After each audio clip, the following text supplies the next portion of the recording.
Hello, magandang gabi or magandang araw sa inyong lahat.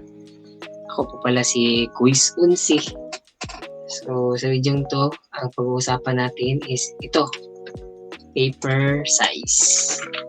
So, bakit nga ba natin yan pag-uusapan? Kasi meron pa kasing mga marami pa kasing mga hindi pa ito alam, lalo na yung mga students or yung mga gumagawa ng mga documents at saka nagpiprint. Hindi alam yung mga sukat na mga bond paper. So, ito ngayon, isi-share ko sa inyo kung ano yung mga sukat ng mga bond paper. So, start natin sa short. Ang sukat niyan is 8.5 by 11 inches. Ang sa long naman is 8.5 by 13 inches. Ang A4 is nag-round up lang ako dito. So, madami kasi siyang point pero niround up ko lang ng 8.3 by 11.7 inches. Ganun pa rin naman ang labas niyan. Maraming iba na nagkakamali dito, lalo na sa long. So, yung short tsaka yung A4, okay lang yan kasi nakikita naman yan dito. Pag nasiset tayo ng documents, nakikita yan dito, A4 tsaka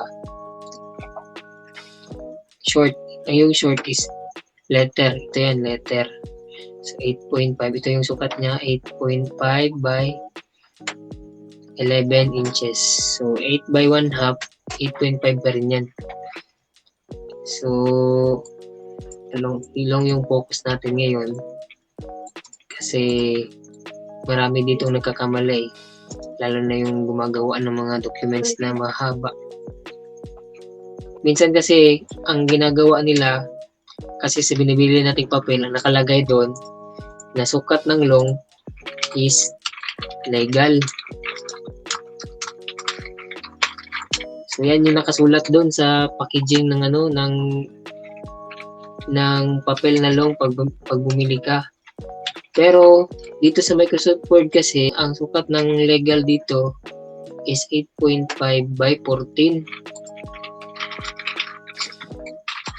8.5 by 14 inches. So ibig sabihin pag ito yung ginamit natin, yung legal yung ginamit natin, pag gumawa tayo ng file tapos nagprint tayo, ginamit natin yung papel na long, ang lalabas niyan is putol. So lalo na kung dito ka na banda sa pinakababa. So putol na yan dyan. Kasi yung sukat niyan is malayo na sa long, kasi yung long is 8.5 by 13 lang. So nagkakamali na tayo pag ito yung ginamit natin, yung legal. So ang dapat natin gawin is hanapin natin yung setup dito sa Microsoft natin, yung sukat na yung nakaano talaga, yung nakasakto talaga para sa long na papel. So kung wala kayong makita na na sukat dyan ng long, pwede nyong gawin is gumawa kayo ng sariling mag-setup kayo ng ng paper size para sa Microsoft Word nyo. So ang gawin nyo lang is mag-print kayo, Control P, then punta kayo sa paper, printer properties pala, paper. Then dito sa document size, piliin nyo yung define, user define, tsaka dito kayo magsiset kayo ng pangalan na gusto nyo i-save para sa long na setup nyo na papel. So meron na kasi ako dito kasi mawa lang din ako. Sa Microsoft hindi kasi siya nakikita. So pwede kayong gumawa dyan. Lagyan natin siguro size long. Itong dito sa unit, gawin nating inches. At ito 8.5, gawin mo lang 8.5 by 13 by 13. So ito tama na to. So para ano na lang, demo, palitan pa natin. Inches, then save. Isi-save nyo lang. Then okay. Tapos cancel. Then back.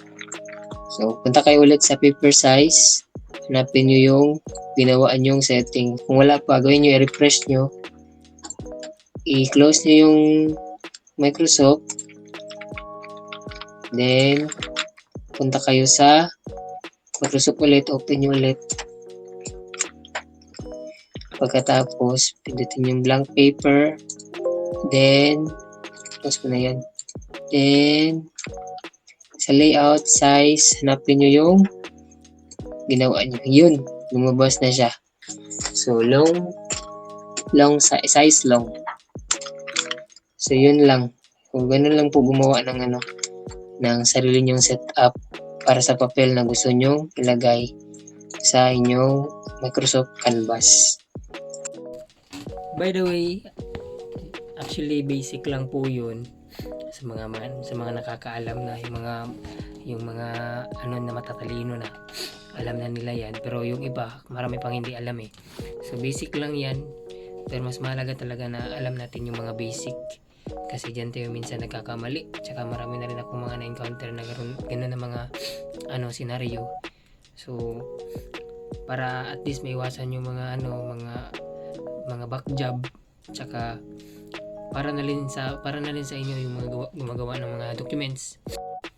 Mas madali inyong magagawa yung trabaho niyo, mas madali inyong matatapos kasi less na yung mga error kasi alam niyo yung mga setup ng niyo ng mga documents niyo.